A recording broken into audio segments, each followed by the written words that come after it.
Hi friends, అందరికీ నమస్తే. Welcome to మా ఛానల్. ప్లీజ్ సబ్స్క్రైబ్ చేయండి ఫ్రెండ్స్. అలాగే లైక్ కూడా చేయండి, షేర్ చేయండి. Thank you. ఈరోజు టాపిక్‌లోకి వెళితే, పోయిన వారం 'బిగ్ బాస్' హౌస్ నుంచి సోనియా ఆకుల ఎలిమినేట్ అయింది. ఇక ఆమె ఎలిమినేషన్ కోసం చాలామంది వెయిట్ చేసిన సంగతి తెలిసిందే. కొంతమంది డాన్సులేశారు. ఇయన్నీ మనం గత వీడియోలో మాట్లాడుకోవడం జరిగింది. ఇక ఇప్పటి విషయానికి వచ్చినట్లయితే మనము ఆమె బయటకొచ్చి ఇంటర్వ్యూ చేస్తుంది. ఆమె మొదట్లోనే చెప్పడం ఏందంటే, 'బిగ్ బాస్' ఇదే లైఫ్ చేంజింగ్ షో అని, దీన్ని డబ్బులు పెట్టినా రాదని చెప్పింది.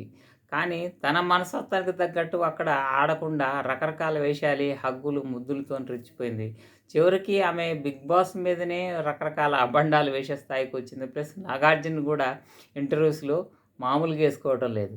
అసలు ఎట్లా ఉందంటే, అసలు నాగార్జునే తప్పు చేశాడు అన్నట్టు ఆయన చెప్తా ఉంది. నేను ప్రతివద్దని, ఆమె నాగార్జునే మొత్తం తప్పు చేశాడు, నన్ను బ్యాడ్ చేశాడు, 'బిగ్ బాస్' టీమ్ ఒక ఫేక్ టీమ్ అన్నట్టు చెప్తా ఉంది. ఇక ఆమె చెప్పిన విషయాల్లో ఒక 4, 5 విషయాల గురించి మనం మాట్లాడుకుందాము. దాంట్లో వచ్చేపాటికి ఆమె చెప్పడం వచ్చేసి, ఫస్ట్ వీక్, 2 వీక్‌లు నేను బాగా చేశాను. థర్డ్ వీక్ నుంచి మాత్రమే నేను సరిగ్గా ఆటలు ఆడలేదు అన్నట్టు చెప్పుకొచ్చింది. తర్వాత నెక్స్ట్ వచ్చేపాటికి నేను నిఖిల్‌పై అలగలేదు. నిఖిల్ చూపించింది మొత్తము, నాతో చూపించింది మొత్తం రాంగ్. నేను ఎగ్ ఫ్రైడ్ రైస్ చేసుకున్నా కానీ నా హౌస్‌లో వాళ్ళందరూ నాది మొత్తం తినేశారు. దానివల్ల నేను ఫీల్ అయ్యా తప్పితే దాంట్లో నేను ఆయన మీద అలిగిందేం లేదు.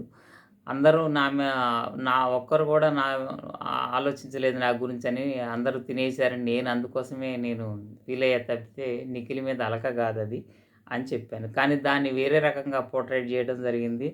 తర్వాత వాళ్ళు అడగాలి గదా! నేను తిన్నావా లేదా అని. అందువల్లనే నేను ఫీల్ అయిపోయాను. తర్వాత నాగార్ సార్‌కి వచ్చి "నువ్వు అలిగావు కదా" అని చెప్పి అంటే, "ఇదేం కాదు సార్" అని చెప్పడం కూడా జరిగింది. తర్వాత నాగార్జున సార్ చెప్పినయన్నీ కూడా ఫాల్స్ న్యూస్‌లే. నేను ప్రతిదీ ఏది క్లారిటీగా ఉన్నా గానీ వాళ్ళు అంతవరకు ఎడిట్ చేసి చెప్పడం జరిగింది. 'బిగ్ బాస్' షోలో మనం ఏం చేసిందని వదిలేస్తారు. మనం ఎక్కడైతే దొరికే అవకాశం ఉంటదో అయన్నీ వాళ్ళు పెట్టడం జరిగింది. తర్వాత నాగార్జునని నువ్వు ఇన్‌ఫ్లుయెన్స్ చేసావా అని చెప్పి నాగార్జున సారు నిఖిల్‌ని ఇన్‌ఫ్లుయెన్స్ చేసావని చెప్పి అన్నారు. అది కూడా మనకి నేను చేయలేదు ఇన్‌ఫ్లుయెన్స్ అన్నట్టు చెప్పాను. కానీ దాన్ని కూడా పట్టించుకోలేదు. ఆయన ఒక్క మాట కూడా నన్ను రెండోసారి కూడా అడగలేదు. దానివల్ల నేను చాలా ఇదిగా ఫీల్ అయ్యాను. తర్వాత యస్మి చెప్తేనేమో స్ట్రాటజీ అన్నారు. మరి నాది స్ట్రాటజీ కాదా అని చెప్పి నేను వాదించాను. కానీ ఎట్టి పరిస్థితిలో కూడా వాళ్ళు దాన్ని పోర్ట్రేట్ చేయలేదు. నేను ఎంతసేపు వాళ్ళతో నా యొక్క ఫీలింగ్స్ షేర్ చేసుకోవటం వల్ల దాన్ని హగ్ రూపంలో గానీ, ముద్దు రూపంలో గానీ షేర్ చేసుకున్నదే వాళ్ళు పదే పదే చూపించి నన్ను బ్యాడ్ చేయటానికి చూశారు. అది మాత్రము హోస్ట్‌గా నాగార్జున గారు కూడా ఫెయిల్ అయ్యారు ఈ విషయంలో. 'బిగ్ బాస్' అయితే వాళ్ళకి నచ్చిందే చెప్పడం జరిగింది. తర్వాత నన్ను ఎలిమినేట్ చేయకపోతే నేను అభయలా ఏదో ఒకటి చెప్పి చేసి నేను వెళ్ళిపోతాను కూడా హౌస్‌లో చెప్పడం జరిగిందని కూడా ఆమె చెప్పడం జరిగింది. తర్వాత నేను ఎన్‌జీఓలో కూడా పనిచేసి వచ్చాను. కానీ అది ఏ విషయంలోను ఎక్కడ పోర్ట్రేట్ కాకుండా నేనే ఒక పచ్చి దానిలాగా నన్ను క్రియేట్ చేయటం జరిగింది. కనీసం అనేది కూడా నేను చెప్పలేకపోతున్నా ఈ విషయంలో.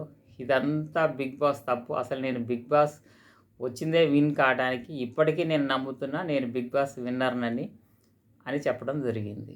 ఇక ఈ విషయంలో మీరేమనుకుంటున్నారో కామెంట్ చేయండి. తర్వాత ఇక గత ఎపిసోడ్ చూసుకుంటే మనకి మా మెగా చీఫ్ వచ్చేసి నబీల్ అయ్యాడు.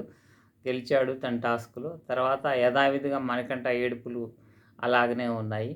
ఇక నెక్స్ట్ వీక్ ఎలిమినేషన్ ఈ మిడ్ వీక్ ఎలిమినేషన్ వచ్చేసి పృథ్వీ మన